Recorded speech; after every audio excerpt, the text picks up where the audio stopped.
continued discussion of the wonderful childhood pastimes of Krishna. The gopis are enjoying. These pastimes are enjoyed by the gopis. Even the gopas, we don't see it. We see the gopis. Gopis here means the elderly gopis, the age of Mother Yashoda. When we say the gopis of Vrindavan, there are two sets. There are the elderly gopis who enjoy Vatsalya Ras, or parental affection with Krishna, and there are the Samavayasik, those who are the same age as Krishna. They enjoy conjugal affairs with Krishna. And even there are others who, within those two age groups, there are some who are Balaram's gopis, so different gopis. So these gopis, these are the elderly gopis. They're enjoying pastimes with Krishna. And this pastime, even we don't see that the gopas, the cowherd, the Nanda Maharaj, is not mentioned. It said that the other gopis were coming to see the fun, Krishna being tied up. Not being tied up at the moment. But the gopas weren't there. So that's a normal thing. The men during the day, they're out with the cows. Cowherd men, they're herding the cows. They're not just in name, but they have to be out with the cows. That's the system. You still see that. That's most common in the cowherd men. They'll go with the cows, and they'll just all day they'll just walk around from here to. They'll go in different places, and with a stick they'll control. Maybe sometimes big herd. Maybe even nowadays you sometimes see 100, 150 cows. Usually not so many. They take them from place to place and they eat different grasses, and sometimes they sit down. In the heat of the day they sit down in the shade under some tree, and they come to a river and drink some water, like this. So same thing. Of course Nanda Maharaj had many thousands, hundreds of thousands of cows. So he was overseeing them all. Of course he had his brothers also. So his joint family, Abhinanda, Upananda, his brothers of Nanda Maharaj. But they were out, so there's no description of Nanda Maharaj enjoying these pastimes. So it's a daytime pastime means Nanda Maharaj, we can understand. The cowherd men, they were away. So this is a pastime that the gopis, the elderly gopis, are enjoying, simply enjoying. Simply enjoying. Actually, in many ways, the pastimes of Krishna, they seem very ordinary. Krishna is not the only naughty boy in history. There are so many naughty boys. Have been, are, and will be. Young boys who behave badly. Not exactly badly, but naughty. Prabhupada said even that if the boy is very naughty, it means in future it's a sign he'll be very intelligent. So we can say that in consolation to the mothers who are. So many people come for blessings. So usually the mothers bring their sons for blessings. So they'll tell, oh, he's very naughty. I say that's very good. That means in future he'll be intelligent. So Krishna also, he was very naughty, and later on we see he was very intelligent. Actually, he was very intelligent at that time also. He's always intelligent. But definitely that's the case in Krishna's case. He came to be known as the greatest philosopher in history. He spoke Bhagavad Gita. Krishna exhibited his speaking art, in that he was able to speak the essence of all knowledge very succinctly, concisely. So that's a great art. If you can express the essence of all knowledge very briefly without having to go on and on and on. Even in modern writing, that's considered a great art, especially in this modern age where people don't have time to sit down and read so many things. That if you can express your point very clearly and simply, that's considered very good. So anyway, the gopis, they had no idea that Krishna is the Supreme Personality of Godhead, but they were simply enjoying, as you might expect them to enjoy with any parents and local village women. They enjoy the affairs of the children. And you'll see, even today in villages, I don't know so much here in Gujarat, I haven't been in the villages much, but definitely in Bengal, the children, they wander out, in and out of different houses in the village. It's not that this house is my house, but they naturally, they wander into any house, and wherever they go, then the mothers, all the mothers who are there, they'll give some sweets or something like that. So it's like a big joint affair. So in this way, all the elderly gopis, they all have this Vatsalya Ras for Krishna, parental affection.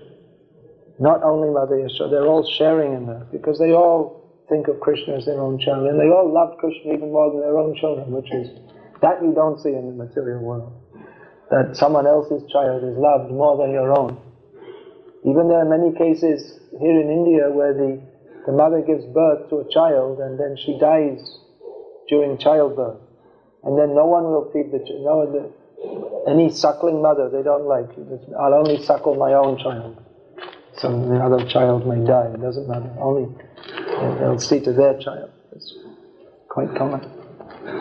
But all the elderly gopis, they were enjoying the pastimes of Krishna. So it may seem that, well, ordinary people, they like to see they take pleasure in seeing their little child playing in the dirt, following the cows, or whatever they may be doing. But there is a difference. The difference is that this is Ananda Chinmaya Rasa. This is the transcendental pleasure of spiritual existence. The affection one has for one's child, that may seem very nice, but actually it's a cause of material bondage. Unless one trains his child in Krishna consciousness. However, if one has Krishna as his child, or the gopis of Vrindavan, their attachment to Krishna was not at all a cause of material bondage. They didn't have any material bondage. It seemed that they were ordinary cowherd women, village women. And there's so many, I mean, apart from the Vrajamandal, the area of Vrindavan, where Nanda Maharaj is living, there's so many villages all over India, all over the world, where people are doing more or less the same thing. But the difference is that Krishna was the object of affection for the people of Vrindavan. So they know or not know that he's the Supreme Personality of Godhead, they still get the benefit of worshipping Krishna. They're on the transcendental plane. Prabhupada many times gave the example that whether you know it or not, fire will act. If a physicist who knows what is the potency of fire, or a doctor, or anyone knows that, any experienced man knows that if you put your hand in the fire, you'll get burned. A young child may not know. So know or not know, if you put your hand in the fire, it will get burned. So similarly, if we come in contact with Krishna, whether we know about his potencies or not, we'll become purified. Prabhupada several times, there are so many stories in Shastra about this, knowing or not knowing. There's a story of one rat who he was very hungry, so he came to eat the ghee wick, which was burning in the temple. So he picked it up in his mouth to eat it. It was burning. Because the ghee is there, so he likes to eat that. It was burning, and so it caught on his whiskers, and the ghee came on his whiskers, and that became on fire. So his whiskers were on fire, so he was jumping in pain. And then he died. So the last thing he did, because his whiskers were on fire, he was jumping, and it was going round and round, so it was like he was offering arati to Krishna. So he went back to God. Prabhupada told that story. There's so many stories. Prabhupada told another story. One thief is by profession a thief. Just like in India you get people by family tradition. Some are potters, some are carpenters, some are blacksmiths, some are silversmiths. So in their family there are thieves by tradition also. So the family business. You get trained by your father how to enter a house very quietly and how to pick the lock and all these things. Family trade. So he was, one time he was searching, going to different villages, looking to see what different houses there are I can steal from. And he happened to come across a big Bhagavat Sapta, big Krishna Katha. One festival, they're speaking Krishna Katha. So just as he was passing, he heard that description of Krishna in his childhood. Mother Yashoda is dressing with jewels, and he gave a big description of bangles on the arms, and earrings in the ears, and necklace, so many valuable jewels. He thought, oh, really? So he thought, I'll listen more. Where is he staying? In Vrindavan. Krishna is in Vrindavan. So, oh, let me go to Vrindavan. He's a little boy in the forest. I can just go to him and take all his jewels. Then I won't have to worry about stealing Kira. If I steal some Hira, I won't have to bother about stealing Kira. You know, Hira cha Kira cha. Hira means diamond. Kira means this kind of vegetable. So that's one saying. Hira cha Kira cha. Someone's stealing diamonds, someone is stealing cucumbers. But both are thieves. It's the same propensity. So he thought, let me go to Vrindavan. So he asked him, well, how to go to Vrindavan? So he's going, I'm going to go to Vrindavan, I'm going to see Krishna, I'm going to steal all his jewels. So he's thinking of Krishna. So he arrived in Vrindavan in the forest and was calling out, where is Krishna? Krishna! Krishna! Eventually one little boy came before him with all jewels. He said, are you Krishna? Yes. You can give me all your jewels. Oh no, my mother she'll be very angry with me. She might tie me up. Before she used to tie me up. But anyway, by this time the thief, because he was all his time thinking of Krishna, how to find Krishna. And when he saw Krishna, then his heart melted. And then he became pure devotee of Krishna. So Krishna is like that. Krishna is always pure. You know Krishna or not know his opulences, then somehow or other if we come in contact with Krishna, we become purified. Of course, we're reading these pastimes of Krishna in the 10th canto of Bhagavatam, which Shukadeva Goswami could have told also in the 1st canto, because Parikshit Maharaj, he was a pure devotee of Krishna from birth. And Shukadeva Goswami, he's also great pure devotee. They're both on the transcendental position. They're both great devotees of Krishna. So, they could have immediately gone to these subjects, but first, Parikshit Maharaj wanted to hear what is the greatness of Krishna, his different incarnations, how he is relating with, how he is creating, maintaining and destroying the material worlds, and background information.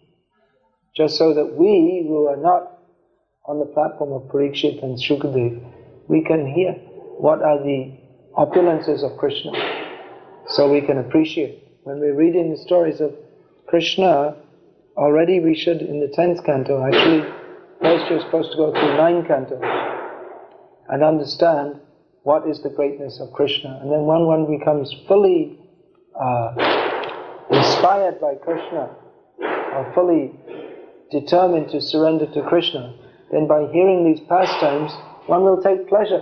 Just like it's described here, the gopis, they're taking pleasure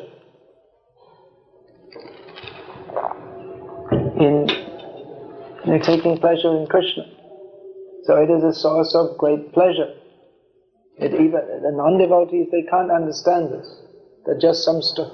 You see, there are so many descriptions of Krishna. I wonder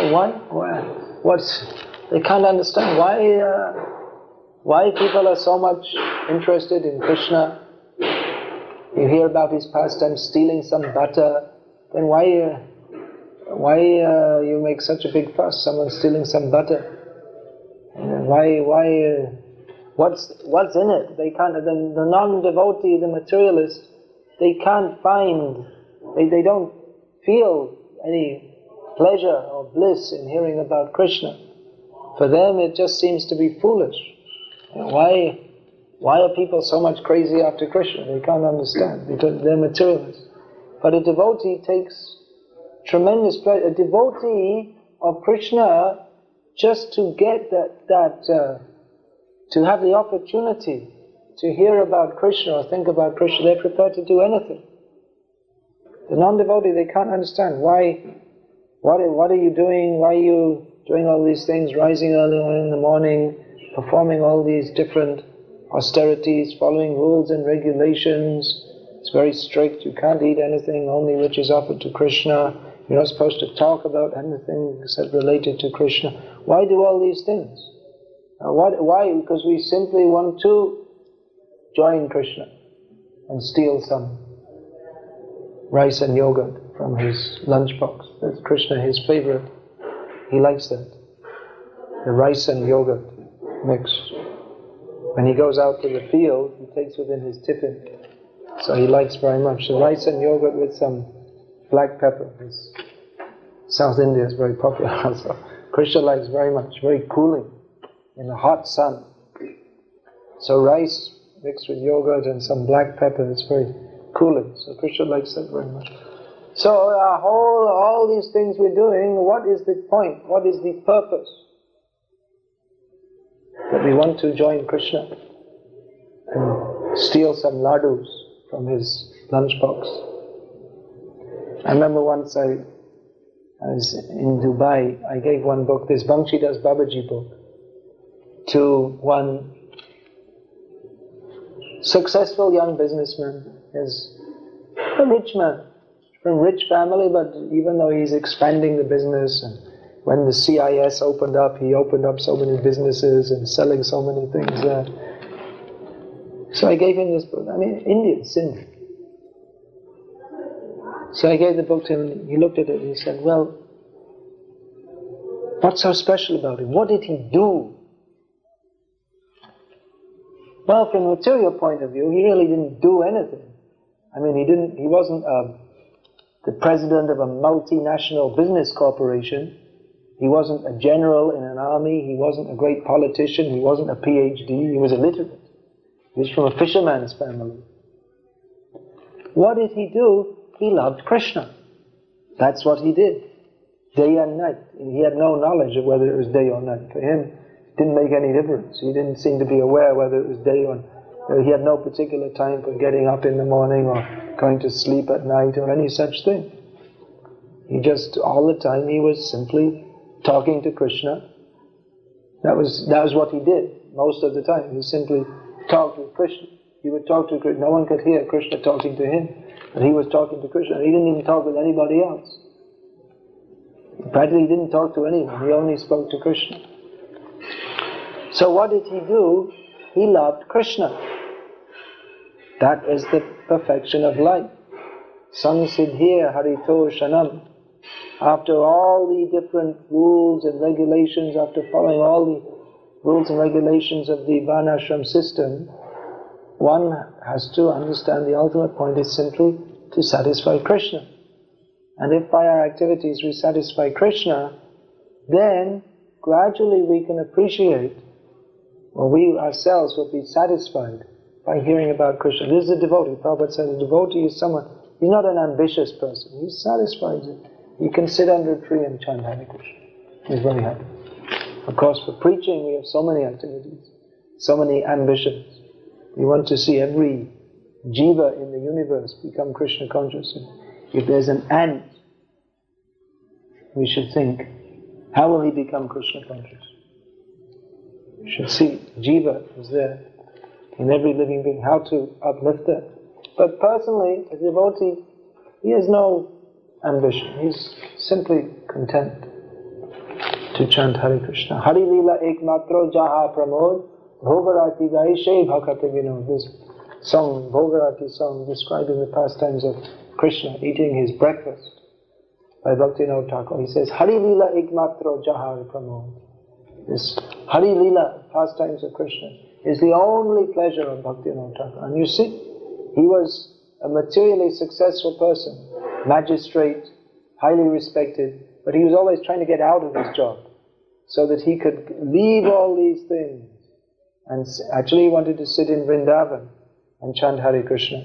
So he was planning to go to Vrindavan. He retired, he was planning to go to Vrindavan, but then who came to him in a dream? Was it Gaurasanga, Chaitanya Mahaprabhu? I can't remember exactly who, maybe Rupa Goswami or Chaitanya Mahaprabhu told him in a dream, why are you going to Vrindavan? Go to Mayapur, you have some work there. So he had some work there, which was discovering the birthplace of Chaitanya Mahaprabhu. Big job, discovering the birthplace of Chaitanya Mahaprabhu. So he was a very successful person from the material point of view, but he left all that to preach, and he retired at the end of towards the end of his life, preaching, writing books, and so many activities, establishing the birthplace of Chaitanya Mahaprabhu. And then at the end, he simply went to Puri and sat in Kuti, his bhajan Kuti, chanted Hare Krishna. That was his success, thinking of Krishna. Hari Leela Ekmatro Jahakumar, who is very happy simply to think of Krishna. And that whole Bhogarati song, materialistic person will say, oh, what is this? What do you want to sing a song? What's the story? What's these? You see, this begins that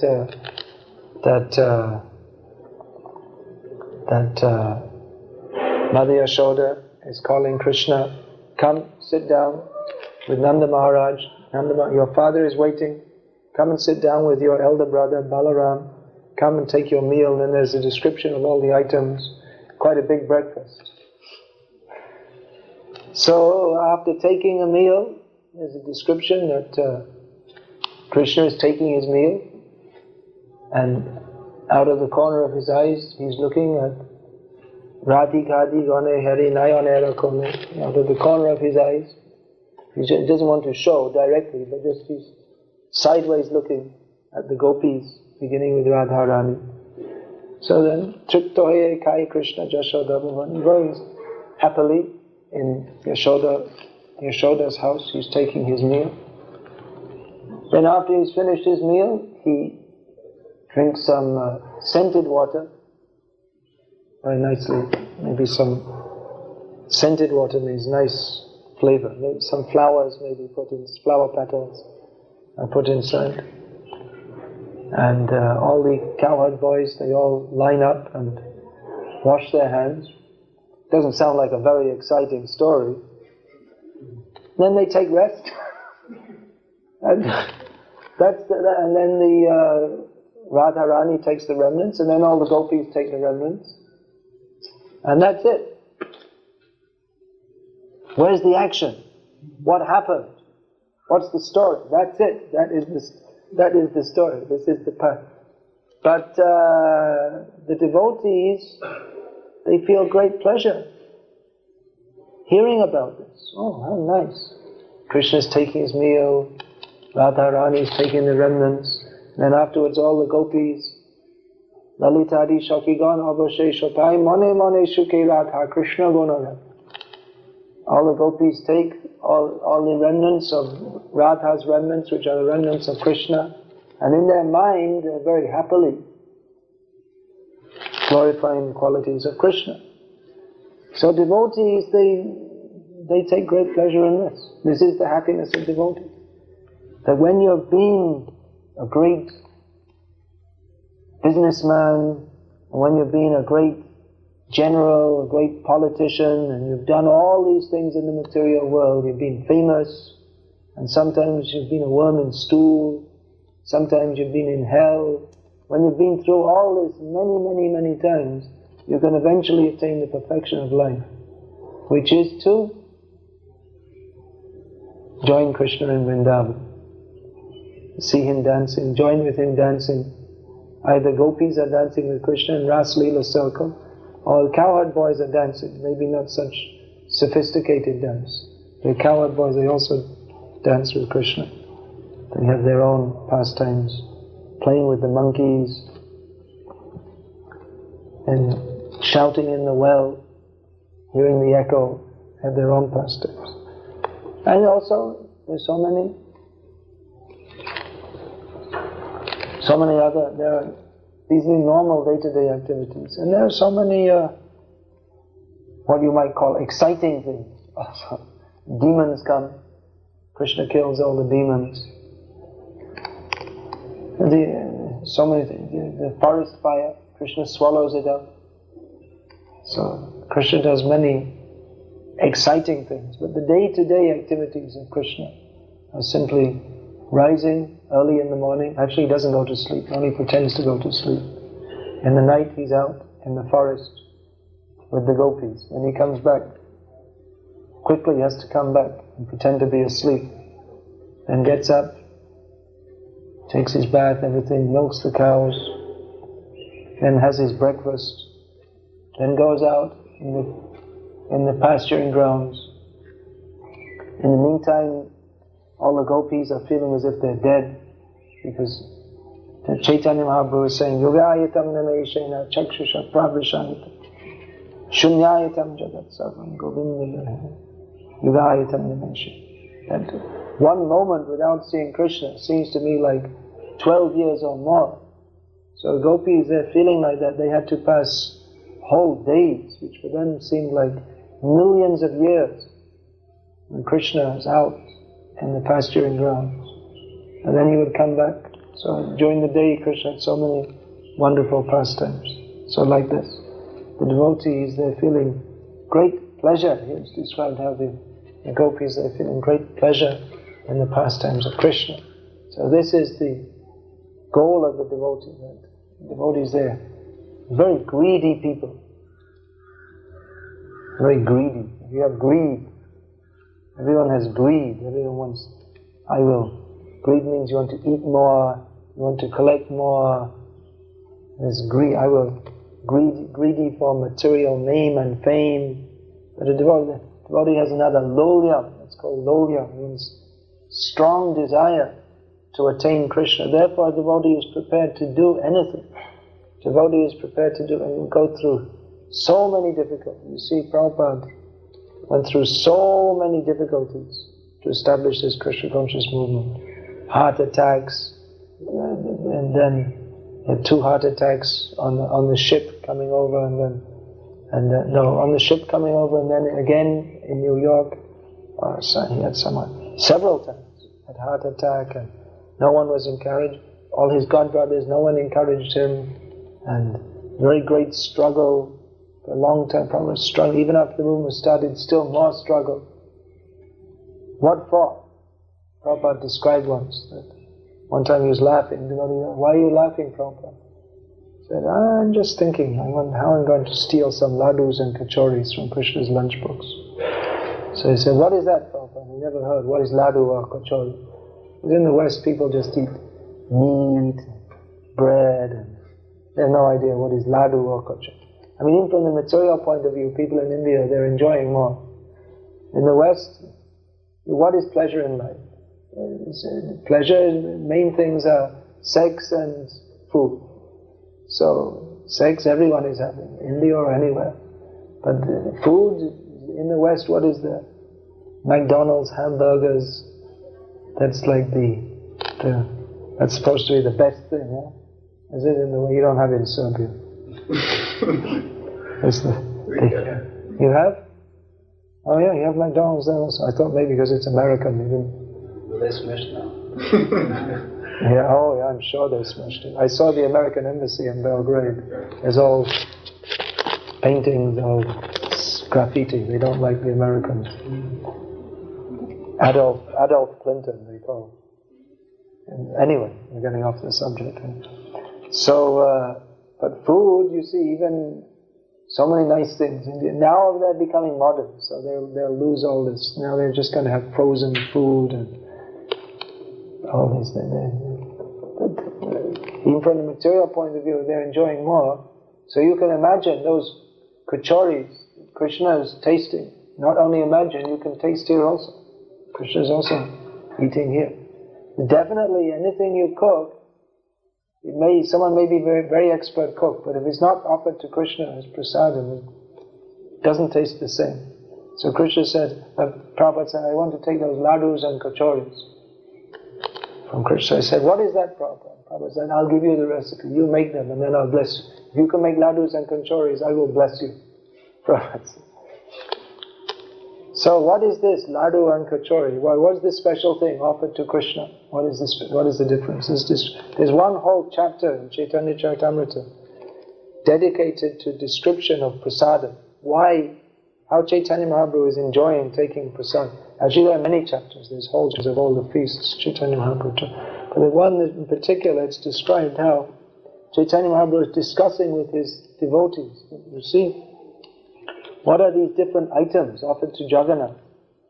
Here there is, you see it's made out of some rice flour, some ghee, sugar, camphor, pepper. These ingredients, they're everywhere. Everywhere you can get. And people are cooking so many things. Then why is it that the same ingredients, it's offered to Krishna, and why does it taste so wonderful? That when you eat this, you faint in ecstasy. It's so nice. Why? So Chaitanya Mahaprabhu gave the explanation, because this is Krishna's remnants. Krishna has eaten this. So, it means that that is mixed. Whatever is there, cakes, rice preparations, vegetables, whatever it may be, it's mixed with the nectar from Krishna's lips. The saliva from Krishna's lips is just like nectar. It's called adharamrita, the nectar from Krishna's lips. So that gives it such a good flavor. That is transcendental flavor. So this is the thing that Krishna's pastimes, they may seem to be just like some ordinary affairs, but not at all, because it's all nectar. Ananda Chinmaya Rasa. It's imbued with the nectarine potency of Krishna, the Hladini Shakti, the pleasure potency of Krishna's internal energy, which is represented in this material world, that becomes perverted. The pleasure potency in the spiritual world, when it comes into the material world, it becomes a perverted reflection. So that the same activities in the spiritual world in relationship with Krishna, when they're done in this material world, that material pleasure is simply a cause of grief. Just like Krishna's topmost pastime is with the gopis. So that same thing in the material world, the material relationship, conjugal relationship, is the cause of bondage and greed, perverted reflection. So the real thing, all these things. Actually, everyone's looking for pleasure. And the same thing in the spiritual world. Yeah, women are playing with their children and enjoying seeing it. Same thing in the spiritual world. But the difference is that the object, Krishna, who is the actual object of pleasure, the actual reservoir of pleasure, therefore, that is purifying to hear about. That is purifying to hear about and joyful to remember. What is that? Shinu Sukadam. That Dasavatar Stotram is that? Shinu Sukadam Taradam Bhavasaram. Shinu Sukadam Udaram Bhavasaram. Means that this Das Goswami, Das Avatar Stotram is there. Jai Jagadish Hari. So, Shunu Sukadam Shubhadam Bhavasaram says that by hearing the pastimes of Krishna, different incarnations, that is Sukada, gives great pleasure, and Shubhada is very auspicious. Whereas in this material world, anything we do, anything we hear about, it is Dukkadam, it gives distress, and Ashubhada, it gives non-auspiciousness. How can we say? Ashub. Is there another word for that? Is there a specific word for inauspiciousness? No, there must be. I just can't think of anything now. Antarai, maybe something like that. So, we're hearing the pastimes of Krishna. This is all auspicious. Simply to hear how Krishna is stealing the butter, killing the demons, being tied up, pulling down the tree, we shall hear about again and again. Meditate upon this. This is the object of meditation. Sometimes also Prabhupada devotee would go in Prabhupada's room and Prabhupada would just be sitting there. Maybe for half an hour, 1 hour, just sitting, completely still and silent. Absorbed in Krishna's pastimes. One time, one Bhagavji, that means Prabhupada's friend, he was an old man in Vrindavan, helped Prabhupada very much. He donated the land for the Gurukul. And so he walked into Prabhupada's room and Prabhupada was sitting like that, completely still and silent. So after a long time, then he moved, and Bhagavji said to him, "Oh, Prabhupada, you were completely absorbed." Prabhupada said, "Yes, I was looking at the mosquitoes. I was thinking how Krishna has designed them so wonderfully. That they can fly here and there." So actually like that, if you are Krishna conscious, everything you see, you can relate to Krishna. Prabhupada actually many times gave the example of the flies and the mosquitoes. You see how Krishna has designed them so wonderfully that they don't have any big radar or any such thing, but they fly. If you see a cloud, sometimes you see a cloud of mosquitoes, like a big cloud. So they're all flying here and there, very complex flight patterns, but they don't crash. Prabhupada gave the example that they is so wonderfully designed that these flies, they never crash, they never bump into each other. Never in history do they. They're going, and then they fall down unconscious. No such thing. We do, humans we do. I remember as a kid playing soccer or something, sometimes you just smash your head like that. But the flies, they don't. Wonderfully designed by Krishna. So one who is Krishna conscious sees Krishna everywhere, in everything. That verse I was saying yesterday, that Yumam pashyati sarvatra sarvam chamai pashyati tasyaham na pranashyami sachame na pranashyati. That one who sees me, Krishna says, everywhere and in everything, and everything in me, I am never lost to him, and he is never lost to me. So we're reading about Krishna, so we can enjoy hearing about Krishna. How wonderful is Krishna. Hare Krishna. Is there any question? There may not be many questions. Krishna's pastimes, that I heard this. Prabhupada said, Krishna book, you read Krishna literature, you just enjoy. Not so many questions. Enjoy. If you ask, how can Krishna do this? How can Krishna do that? There's no such question. Whatever he likes, he's doing. That's it. How can Krishna swallow the fire? Why not? He's Krishna.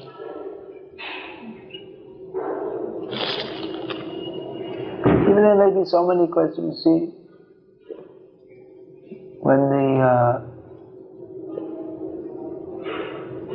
Kaliya serpent came in the Yamuna lake, Kaliya had, and all the boys fell down dead. How can they fall down dead? If they're eternal associates of Krishna, how can they die? And there's so many questions. Means it's all going on by the Leela Shakti.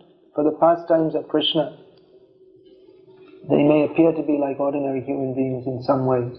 That's only for enriching the pastimes of Krishna. My question is not connected with Krishna Lila, but with Radha and Krishna. Dira Prashanta told me that he heard that actually on altar Radha Krishna deities, they're actually Lakshmi Narayan. No. They are Radha Krishna, but we worship in the mood of Lakshmi Narayan. They are Lakshmi Narayan because Lakshmi Narayan are within, you can say, Radha Krishna. They are Radha and Krishna, but we have to worship in the mood of Lakshmi Narayan worship. Because Radha Krishna worship means, just like I was describing Vangshidas Babaji, how he worshipped his deities. There was no particular time for doing anything. There was no standard offering. Whenever he liked, he just offered something to them. It means completely spontaneous. But we're not on that platform. And actually you see even Radha Krishna pastimes, they have the regularity also. In the morning, they have the eightfold daily pastimes. So in the morning, he does this at this time and this at that time, and so you have to serve the deities in such a way. So we worship in a mood of awe and reverence in our present stage.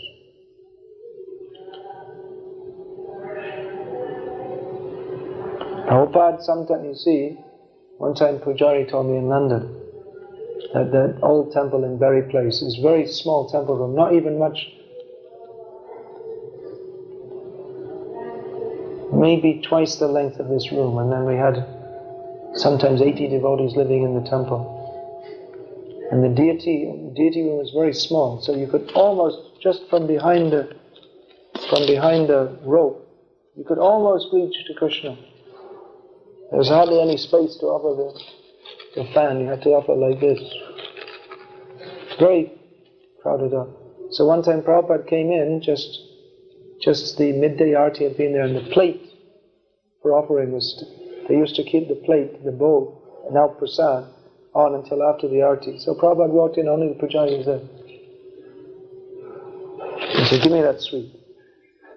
So he took it right there and then. So if you do that, or I do that, that is an offense. But if Prabhupada does, you see, he said he's stealing from Krishna. He's doing like that. So Prabhupada can do like that. If we do, it's an offense. Prabhupada is Krishna's close friend, intimate friend.